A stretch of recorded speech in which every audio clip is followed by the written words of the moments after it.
So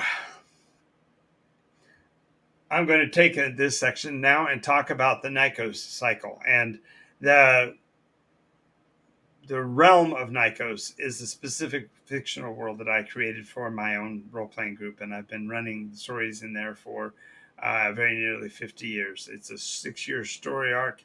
There's a lot to unpack. It takes weeks and weeks and weeks for the players to get an understanding of what's going on in the world and why things matter. But the the reason to play the Nikos process is, first of all, a long story arc means that there's a lot to unpack, a lot to learn and develop from. Uh, hey, Val's BTAW, if you have anything you'd like to add, feel free to ask any questions you want. Although I'm setting this up on a narrative style, I am hoping to make it dialogue before we get to the end. So if you've got questions you'd like to ask or things that I say that bring ideas to your head, please feel free to include them.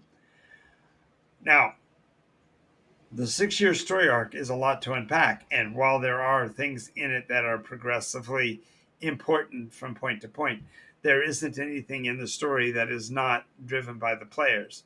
The story itself, like the players, is always advancing. And so, therefore, the time clocks, if you will, of the adventure are constantly moving forward.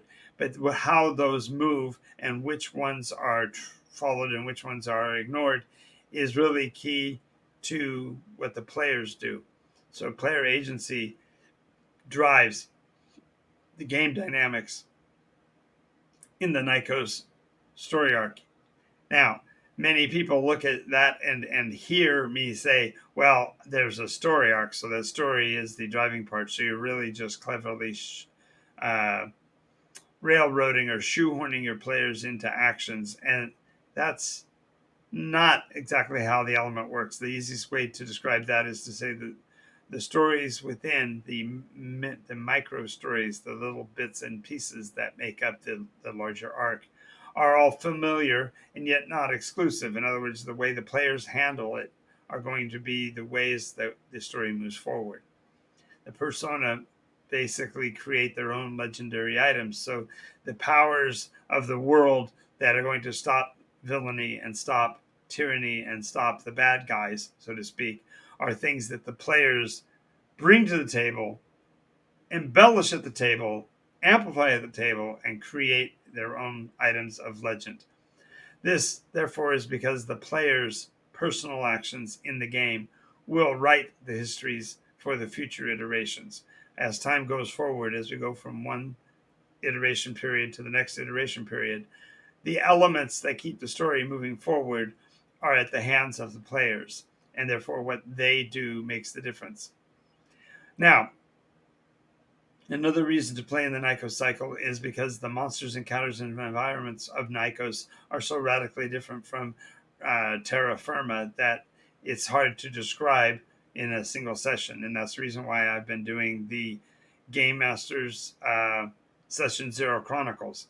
And I'm not nearly as consistent with that as I would like because I don't see the response from viewers that you necessarily want it. But the reality is that for a player to be able to play in a Nycos RPG, you need to have so much information that's impossible to do it in a single setting. So by putting out many, many episodes, I'm giving you opportunities to pick up bits and pieces so that you'll get closer to being able to be ready to play when you want to. Now, the point here is that the players decide the direction that the story goes in. And while I am building a 7 year arc, I know a 6 year arc, I know what things must happen in the story, doesn't mean that the players don't drive it, because the way they interpret the prophecies, the way they interact with the rules and regulations of the game, drive the story in the direction they want to go, and therefore the player pursuits are always in the driver's seat, so to speak. What's really fascinating, though, is that the Nikos cycles and the Nikos RPG mechanism in particular makes the game sessions more productive. You can play for a 4 hour period and have one or two battles by a Dungeons and Dragons mechanism, for example, or you can play through a game session of Nikos RPG and possibly have 2 or 3 or 4 battles and still have time for a conversation at the bar with the spies or whatever. So there's much more that gets done in a game session because you're not bogged down by the mechanisms. The final piece of reason why people like to play the Nycos cycle is that players leave their marks on the world that impact future players. And I'm going to give one example, my favorite example. This comes from when I was 16, 17 years old, about the time the first map was finally created. I was GMing for a player, and I can't remember his name. I think it was Jerry. And whenever Jerry played, he had a toothpick hanging out of the corner of his mouth. It was just the personal affectation that he had. Maybe his parents were really important, posed to him how important dental care was. But he always had a toothpick to be able to work on stuff while he was playing. And therefore, he wanted his persona, his character, to have such an item as well. So getting toothpicks at first was difficult because he had to hire somebody to make them because there was no factory for them. But soon he had actually gotten several builders in several different towns to make them, explain why they were useful, and was that had a going concern promoting and selling them. And it was funny because that's as an in-game thing, the player got used to the idea of the toothpick in the corner of his mouth, and therefore every character he ever had also had the same thing. So he invented a device, a small wooden block that magically would dispense a toothpick every 15 minutes. Automatically. Just would pop to the surface, he'd be able to pull the toothpick out, change out the old one, and continue. Well, imagine that character reaches his lifespan, plays for 15, 20 years as a character, 15, 20 years as a character in game, maybe 5 or 6 years, and then the player moves on. I've moved 40 times before I was 18. I went to 22 different grade schools and 6 different high schools across 11 different states. Since then, I've lived in 40 of the 50 states and on 6 of the 7 continents. So I've been pretty much everywhere and done pretty much everything. And this persona, when he passed away, had this toothpick dispenser. Well, he was buried with it. Now, gamers being gamers, another iteration passes. The people who were in power in the olden days are now corpses in graves, so they become the new fodder. So players go to dig up tombs. So they specifically decided to dig up the tomb of this ancient king who had been the player who had the toothpicks. Anyway, when they finally open his grave, the tomb, is filled with these little slivers of wood. And of course, I didn't describe them as toothpicks. That would be far too easy. No, I described them as narrow, symmetrical, polished wood pieces. And they were relatively hard to burn. So the players decided that this item that was making these little wood slivers must have been a sign from the gods, must have been something that was trying to transmit a message. And if they only keep enough of them, they might understand what this power meant to the world. Pardon me. Get hiccups like crazy.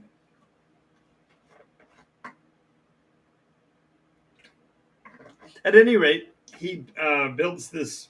He decides that this device must be from the gods, and so he starts to collect the little pieces of wood, and he spends every day, every 15 minutes, making sure to pull one off as part of the story of his character's life. And then he had a box that he kept them in, and the box was not big enough, and then he had to get a cart or a wagon to carry them around with, and that wasn't enough, so he started running his adventures closer to home so he could go home and stock up on his wood pieces at the end of the day. Well, by the time he had lived his entire life, he had enough of these wood pieces to do something constructive with them. He didn't know what he was going to do, but he just had so many, he didn't know what else to do. So he concocted a type of glue so he could glue them together, and he built a small chapel to this unknown wooden god. He had no idea. Had a little shelf to keep the dispenser on and all of that. Well, now imagine another campaign goes by. We're now another 7 years down the road, and another player happens upon this small chapel, finds the wood dispenser, and by this time, the wood is spread all over the ground, 2 or 3 feet thick in places, and he decides that he's also going to store them, but he's going to dedicate his life to building a temple. As a matter of fact, he appreciates the small wood pieces so much so that he entrusts new artisans to build models of the same things, even more of this tiny small wood pieces. And then eventually he does what he exactly intended to do, which is he builds a temple out of these small pieces of wood. But now he's got a bigger problem. Now that you've got a complete temple built out of these things, it's still dispensing wood for no reason. It's just still doing it. And so they decide that instead of that the gods must be pleased with the temple. So instead, what we're going to do is that every 15 minutes we're going to have a ritual, and we're going to charge for people to come and experience the ritual of burning these tiny small wood pieces with divine fire, because they're fire retardant as it is, so he has to use mystical fire to work. So every 15 minutes they do a ritual and burn one of these pieces of wood.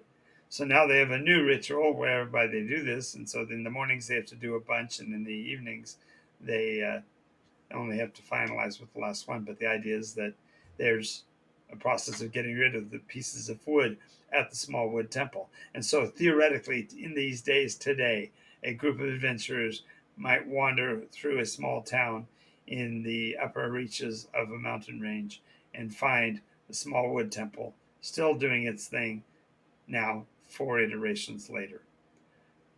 I say all of that to say this: that player that had the toothpick in the corner of his mouth, Jerry Backstrom, is still a friend of mine. I still know who he is. He probably doesn't even remember that he did that.